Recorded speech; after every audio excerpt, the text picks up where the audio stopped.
¿Cuántos semáforos ves aquí? Hola, hoy es 8 de noviembre, hoy es día de vivir del cuento.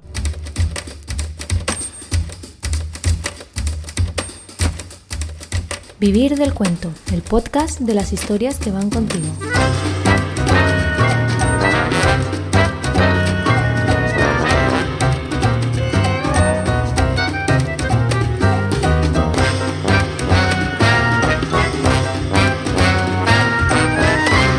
Hola, soy Robert Sendra y os doy la bienvenida a Vivir del Cuento, el podcast de los lectores sin tiempo para leer, en el que el día 8 de cada mes podréis escuchar un relato sonoro, vibrante y sorprendente mientras hacéis trabajos rutinarios con el ordenador, porque yo sé que escuchar podcast mientras rellenas un Excel o mientras haces cualquier tarea que no requiera mucha concentración, pues es una forma de hacerlo más llevadero. Bueno, el cuento que os traigo este mes se las trae. La verdad es que no quiero contaros demasiadas cosas porque creo que vale la pena irlo descubriendo conforme pasen los minutos y dejarse sorprender por los giros de trama que os he ido poniendo. El cuento se llama Un chico normal. Lo escribí hace cuestión de un año y trata de un adolescente que se encuentra en un momento vital de su vida, en un momento de exploración sobre su propia identidad, sobre quién es él, y en un momento crucial en el que debe aprender a aceptarse y hacerse respetar también. El cuento además trata el problema del bullying, pero utilizando el género de la ciencia ficción y una ambientación futurista retro que a mí me encanta.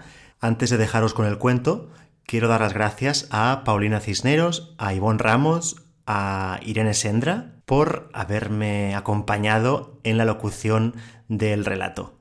Espero que os guste. A mí la verdad es que me encantó escribirlo y me ha encantado convertirlo en audio ahora. Ya veréis, estoy muy contento del resultado. Así que bueno, el cuento empieza así.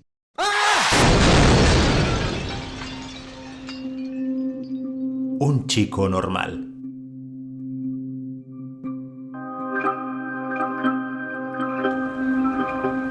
¿No has visto que el semáforo estaba en rojo? Le hacían la misma pregunta una y otra vez, y por más que Eloy respondiera que no, que ni tan siquiera había visto que allí había un semáforo, nadie parecía escucharlo. Lo habían recogido de la calzada enfrente del instituto, después de que un coche lo golpeara. Insistió en que no había sido nada, solo un golpecito, pero a su alrededor todo el mundo parecía nervioso, más por lo que hubiera podido pasar que por lo que realmente había ocurrido. Incluso sus compañeros de clase, los que se burlaban de sus gafas telescópicas y sus roturas habituales, se habían puesto blancos al presenciar el atropello. No parecían tan mayores cuando veían la muerte de cerca, aunque la víctima fuese el raro de la clase. Lo peor fue que el pequeño accidente había ensuciado un día redondo, un día que había empezado con la nota que Eloy se había encontrado en el cajón de su pupitre. ¿Quieres salir conmigo? Decía el mensaje. Estaba escrito con una caligrafía que conocía de memoria. Era la letra de Cassandra. No he visto el semáforo, le contestó otra vez a la profesora Luz Divina. Ella lo llevó de la conserjería al despacho del director y de allí a la sala de profesores. Estaba histérica y sin saber a quién recurrir. Voy a tener que llamar a tus padres. Estoy bien. Pero esto no puede quedar así, cielo. De nada hubiera servido que le dijera que no se había intentado suicidar. Seguro que tanto ella como los demás lo pensaban. Claro, como siempre lo veían acurrucado al final de la clase y sin hablar con nadie. Las sospechas de Eloy se confirmaron cuando Luz Divina, ya sin saber qué hacer, lo mandó al despacho del psicopedagogo. ¡Horror! Para todos los alumnos, entrar en la consulta del señor Alán marcaba un antes y un después, porque todo el mundo te colgaba la etiqueta de loco. Era lo último que le faltaba a Eloy, así que intentó colarse dentro de la consulta sin que nadie lo viera. El despacho apestaba a café, tabaco y caramelos de limón para tapar los dos olores. No he visto el semáforo. Ha sido un accidente. No me he intentado suicidar, resumió Eloy con tal de que la sesión terminara antes de empezar. Pues claro que no, chavalote, dijo el psicólogo mientras le invitaba a sentarse. Eloy se fijó en que el psicólogo activaba 17 músculos alrededor de la boca y los ojos para esbozar una sonrisa demasiado perfecta para ser sincera. Al parecer el doctor se dio cuenta del escaneo al que lo estaba sometiendo, porque desvió la mirada y se parapetó detrás de su ordenador. Alan le hizo toda clase de preguntas. Sobre las horas que pasaba jugando videojuegos, sobre cómo era el ambiente en casa, sobre cómo se sentía cada mañana antes de entrar a la escuela o quiénes eran sus mejores amigos en clase. A Eloy le llamó la atención que el doctor le hablase de amigos en plural. Centró todas sus respuestas en la relación que tenía con sus padres, porque sabía que aquel tipo de confesiones dejaban a los psicólogos satisfechos y convencidos de que habían dado en el clavo. Pasado el interrogatorio, Alan colgó en la pared del despacho una lámina con 3 filas de letras impresas. ¿Me puedes decir qué letras ves aquí? Eloy se sorprendió de que el doctor se hubiera convertido de repente en oftalmólogo, pero obedeció. Fue leyendo las letras con dificultad. Las podía ver a la perfección, pero no eran de palo seco, sino que estaban escritas con trazos temblorosos y adornadas con remates que parecían ramas y raíces. Eran confusas. Con expresión grave, el doctor extrajo otra lámina y se la mostró a Eloy. Era la fotografía de un cruce de carreteras. ¿Podrías señalar los semáforos de la imagen? Algo iba mal, pensó Eloy. En un primer momento le pareció evidente que en la foto había 2 semáforos, pero al fijarse un poco más, no le quedaba nada claro qué postes eran semáforos y cuáles eran señales o árboles. «No hay semáforos», murmuró. El doctor caminó de un lado al otro del despacho, frotándose la nuca y revisando sus papeles. Al fin, tomó aire, se acercó a Eloy y se puso en cuclillas para quedar a la altura de sus ojos. «Eloy, ¿tú sabes quién eres?» «¿Qué dice?»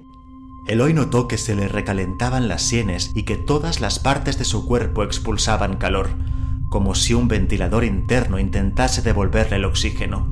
«Eloy, tú eres...» «¡Calle! «Tú eres...» ¡Calle, calle, calle!» Eloy gritó. Gritó tanto que hizo temblar los cristales de las ventanas, tanto que empezó a salir humo del ordenador de Alan. Mientras el doctor se apresuraba a revisar su equipo, la puerta del despacho se abrió. Era la profesora Lucivina, alarmada por el alboroto. Ya han llegado tus padres, anunció. Sentado en la parte trasera del coche, Eloy miraba por la ventana, intentando contar todos los semáforos con los que se encontraban. Se sentía aliviado cada vez que detectaba una luz roja, verde o ámbar. Él no era... No lo era. Desde el volante, su madre le hizo una pregunta que Eloy apenas pudo oír. Sus propios pensamientos sonaban demasiado alto como para escuchar nada más. Eloy pensaba en que nunca se había podido bañar en una piscina con los otros chicos, ni darse una ducha. Los compañeros se burlaban de él. «Eloy la tiene pequeña», decían. Pero en realidad era alérgico al agua. Su madre lo lavaba con un paño humedecido y con eso ya tenía más que suficiente para estar limpio. Pensaba en que, después de leer un libro, podía reproducir una tras otra todas las palabras que contenía. También pensaba en que siempre había calculado las respuestas que tenía que contestar mal en un examen para no destacar. Pensaba en el día en que había escuchado a 2 compañeros explicar cómo se habían masturbado por primera vez mirando una revista. Pero cuando él lo había intentado en su habitación, siguiendo todas las instrucciones al pie de la letra, no había sentido nada. Por más que llevara 13 años observando a sus compañeros de clase para ser tan normal como ellos, Eloy sabía que algún engranaje dentro de él le impedía ser como los demás. Sentía como si mirara las vidas de los otros a través de una ventana, sin encontrar la puerta para entrar en ellas. Suspiró. En el fondo, siempre lo había sabido. «¿Quién soy?», preguntó a sus padres. Desde los asientos delanteros, sus padres se miraron. «Pues ¿quién vas a ser?», dijo su padre, intentando quitarle hierro al asunto. «Eloy, nuestro Eloy». Aprovechando que el coche estaba parado, por un semáforo en rojo quizás, Eloy abrió la puerta del coche y se bajó de un salto. Ignoró los gritos de sus padres suplicándole que volviera. Echó a correr.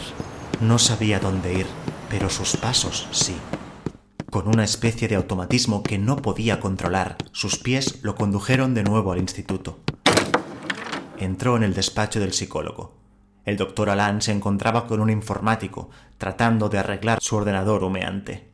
Al ver a Eloy sonrió y lo invitó a dar una vuelta por el patio. «Algo me decía que volverías, Eloy», celebró mientras se acercaban a la pista de baloncesto. «Soy un... ¿robot?», balbuceó. El doctor Alan posó su mano sobre el hombro del chico. «No estás solo, chavalote. He tenido otros pacientes como tú. Lo importante ahora es que te reconozcas y comiences a vivir tu realidad aumentada». «¿Y eso cómo se hace?». «Pues tenemos que encontrar tu número de serie, claro».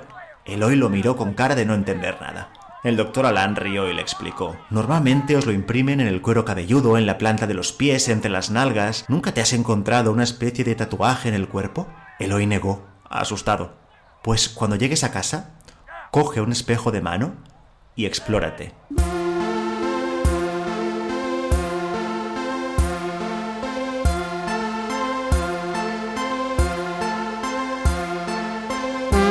Al principio la confundió con una constelación de pecas, pero se apartó el cabello de la coronilla y volvió a enfocar la mancha con el espejo que su madre utilizaba para depilarse las cejas. En la luna del baño, gracias al efecto lupa del espejo de mano, lo vio. ELOI 347 era su número de serie. Se le aceleró el corazón, o lo que fuera que le daba vida. De repente, llamaron a la puerta. ¿Estás bien, Eloy? «¡Déjame en paz, mamá!». Esperó a que los pasos se alejaran para salir del baño y meterse en su habitación. Buscó en internet su auténtico nombre. No apareció ningún resultado. ¿De qué le servía tener un número de serie? Entonces se acordó del cajón de las facturas. Era el agujero negro en el que solían guardar recibos, pilas, cables y manuales de instrucciones. Cuando sus padres se fueron a dormir, se coló en la sala de estar y registró el cajón. Allí estaba, entre el manual de la nevera y el del televisor.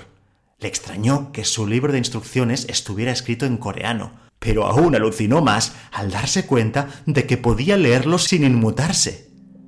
Se escondió bajo las sábanas de la cama y devoró instrucciones para el niño biónico modelo ELOI 347.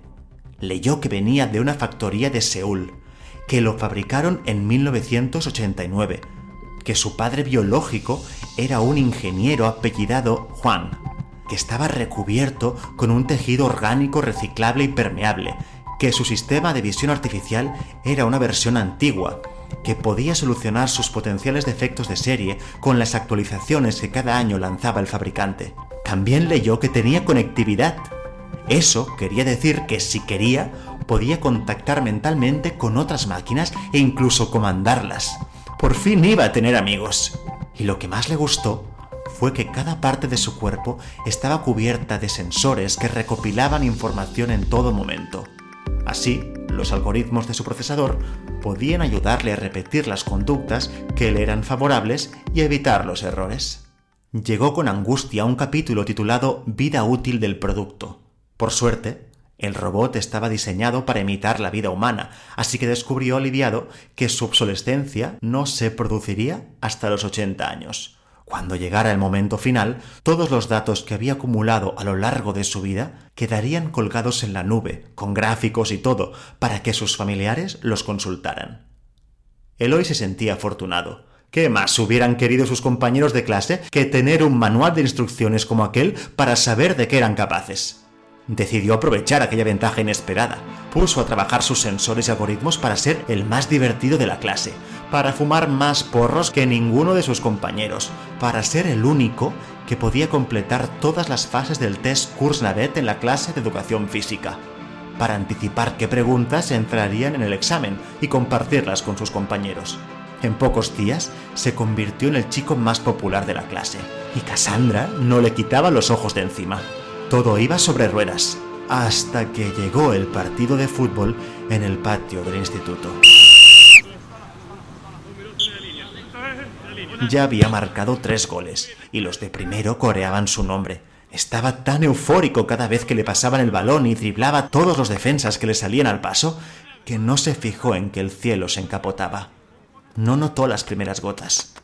Cuando la lluvia arreció, todos corrieron hacia el porche del instituto. Eloy hizo lo mismo, pero a cada zancada que daba, las piernas le pesaban más. Apenas las podía levantar. Un pie se tropezó con el otro y se desplomó contra el suelo encharcado. Antes de perder el conocimiento, oyó a uno de sus compañeros de clase riéndose y gritando: ¡A Tamagotchi le sale humo de la cabeza!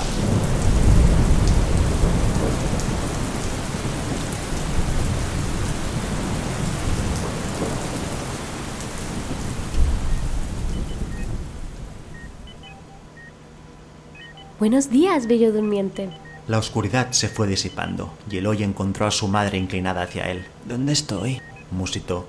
En el hospital nos has dado un susto de muerte. En el hospital, claro, como si los robots acudieran al médico cuando se averiaban. Intentó incorporarse. Sentía que el cuerpo no le pertenecía, que se lo habían sustituido. Miró a su alrededor. Una sala blanca y estéril. Una sala que podía ser lo que el paciente creyera que era. Cuando su madre intentó acariciarle el flequillo, Eloy apartó la cara. No quiero ir al Insti, pidió, ya en el coche. Mañana te quedas en casa, recuperándote. No quiero volver nunca más. Hijo, tienes que ir, intervino el padre. Los robots no van al instituto, espetó lleno de ira. La madre frenó de golpe. Los tres se quedaron en silencio. Solo se oía el ronroneo del motor. Nos recomendaron que no te dijéramos nada, dijo ella. ¿Dónde? ¿En la tienda? Se sublevó Eloy. La mayoría de niños como tú nunca descubren que son... ¿Biónicos? Preguntó el chico con sarcasmo. La madre detuvo el motor y apoyó la frente en el volante. Eres lo mejor que nos ha pasado en la vida. Eloy se estremeció por culpa de la inteligencia emocional artificial con que lo había dotado su padre seulense. El regreso al instituto no fue tan desastroso como había previsto. Eloy esquivó todas las miradas de reojo que le lanzaron sus compañeros mientras cruzaba el pasillo y fue directo a su pupitre. Una nota en el cajón hizo que su piel sintética se sonrojara. ¿Nos vemos en el laboratorio a las 5? Cassandra. Eloy acudió puntual a la cita. Avanzó por la penumbra entre probetas y embudos de decantación. Alguien se movió en la oscuridad. ¿Cassandra? De repente notó que unas manos lo agarraban del jersey y lo tiraban al suelo. Una chica rió. Lo golpearon en el estómago. Le dieron un martillazo en el audífono derecho. Risas. Le arrancaron el meñique como si fuera el tallo de una planta. Hicieron lo mismo con los otros dedos. Eloy 347 no sentía dolor, solo una agradable sensación de letargo. Pasaron unas semanas duras esperando en la nube. A través del chat, su padre le iba relatando sus avances.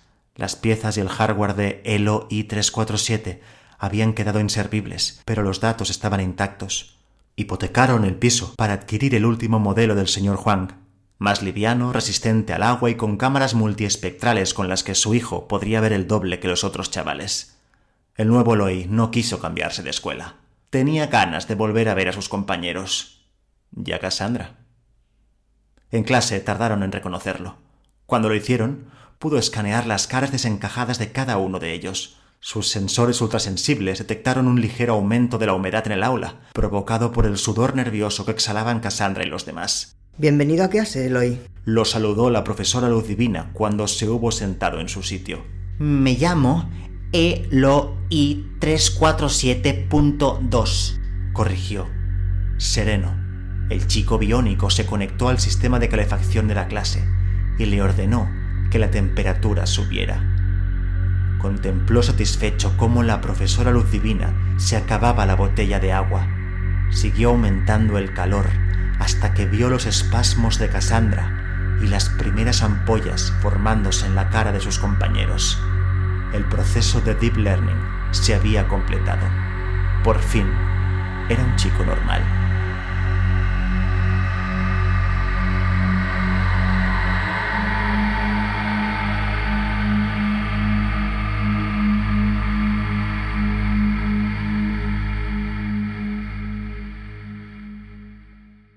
¿Qué os ha parecido?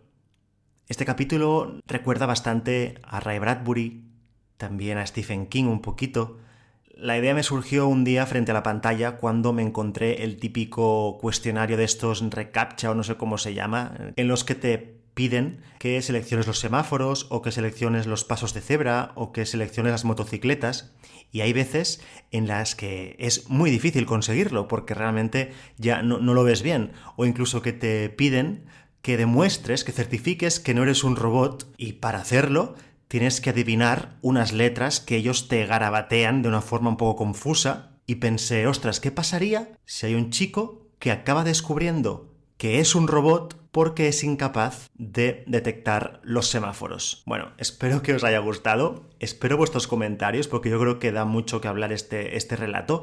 Me encantaría que me dijerais qué os ha parecido, lo podéis hacer a través de redes sociales, lo podéis hacer en la página web de vivirdelcuento.es, lo podéis hacer en vuestra plataforma de podcast, sea donde sea. Y nada, solo me queda recomendaros que os unáis a la newsletter gratuita del podcast. Os podéis unir en vivirdelcuento.es/suscríbete.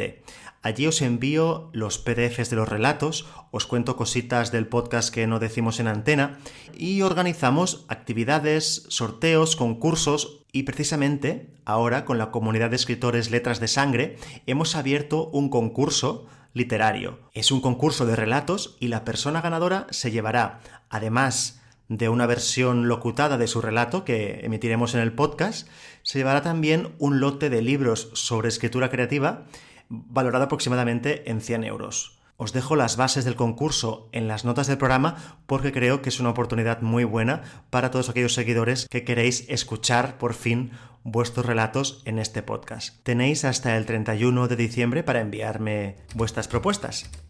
Y nada, hasta aquí el programa de hoy. Muchísimas gracias por darle vida a este cuento. Un abrazo.